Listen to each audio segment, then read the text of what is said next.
ఇంతకుముందు పెద్దలు సురేష్ రెడ్డి గారు చెప్పినట్టుగా, డాక్టర్ దాసోజు శ్రవణ్ గారు చెప్పినట్టుగా మళ్ళొకసారి మీ ద్వారా తెలంగాణ రాష్ట్రంలో ఉండే అందరూ ఉన్నతాధికారులకు, అన్ని శాఖల అధికారులకు కూడా మేము మళ్ళొకసారి రిక్వెస్ట్ చేస్తున్నాం.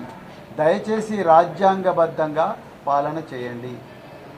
మీకొచ్చిన ఆదేశాలు రాజ్యాంగబద్ధమైనవైతే, చట్టబద్ధమైనవైతేనే మీరు ఆదేశాలు పాటించండి.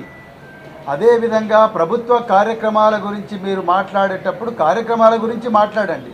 అంతే తప్ప మీరు కూడా రాజకీయ విమర్శలకు పాల్పడి మీరు కూడా రాజకీయ నాయకుల్లాగా మాట్లాడితే అది కండక్ట్ రూల్స్కు వ్యతిరేకం. దయచేసి అది గుర్తించండి. మేము నిజంగా ఏ అధికారికి కూడా మేము వ్యతిరేకం కాదు. కానీ ఈరోజు పని కట్టుకొని భారత రాష్ట్ర సమితి పాలనను, భారత రాష్ట్ర సమితి పార్టీని, భారత రాష్ట్ర సమితి నాయకులను ఏదైతే ఇబ్బంది పెడుతున్నారో, చట్టం ముసుగులో లేకపోతే ఇంకా రకరకాల ముసుగుల్లో ఇబ్బంది పెడుతున్నారో అవన్నీ కూడా రికార్డ్ అవుతున్నాయి. రేవంత్ రెడ్డి ప్రభుత్వం పర్మనెంట్గా ఉండదు. రేపొద్దున మళ్ళీ రాబోయేది బీఆర్ఎస్ ప్రభుత్వమే. బీఆర్ఎస్ ప్రభుత్వం వచ్చినప్పుడు ఈ 5 సంవత్సరాల్లో ఎవరైతే చట్టాన్ని ఉల్లంఘించి ఇప్పుడున్న పాలకులను సంతోషపెట్టడం కోసం ప్రతిపక్షాల గొంతు నొక్కే ప్రయత్నం అక్రమ కేసుల ద్వారా కావచ్చు, లేకపోతే చట్టానికి వ్యతిరేకమైన స్టేట్మెంట్ల ద్వారా కావచ్చు, లేకపోతే క్రమశిక్షణ రూల్స్కు ఉల్లంఘించేవైతే ప్రకటనలు ఇస్తున్నారో, స్పీచ్లు ఇస్తున్నారో వాళ్ళందరూ కూడా రాబోయే రోజుల్లో సమాధానం చెప్పాల్సి ఉంటుంది. అందుకొరకే మళ్ళొక్కసారి మేము రిక్వెస్ట్ చేస్తున్నాం. మీరు ఏ పొజిషన్లో ఉన్నా కూడా రికార్డులు మాట్లాడతాయి.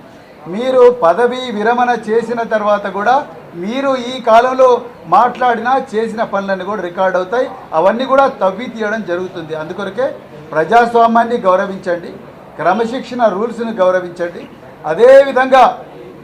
అదేవిధంగా రాజ్యాంగాన్ని గౌరవించండి. అందుకొరకే మళ్ళొకసారి మేము రిక్వెస్ట్ చేస్తున్నాం. ఇదే వేదికగా మీరు చట్ట ప్రకారం నడుచుకుంటేనే మేము కూడా గౌరవిస్తాం. మీరు చట్టాన్ని ఉల్లంఘించి అధికార పార్టీ ఏజెంట్లుగానో, లేకపోతే అధికార పార్టీ చెప్పినట్టుగా మెర్సినరీస్ రాగానో మీరు వ్యవహరిస్తే మాత్రం తప్పకుండా మేము ప్రజాక్షేత్రంలో దీన్ని ప్రశ్నిస్తాం. రాజ్యాంగం ఇచ్చిన అన్ని మార్గాలను అన్వేషిస్తూ మీ మీద చర్య తీసుకోవడం కోసం ఏమాత్రం కూడా వెనకాడమని చెప్పేసి ఈ సందర్భంగా నేను అందరు అధికారులను కూడా హెచ్చరిస్తున్నా.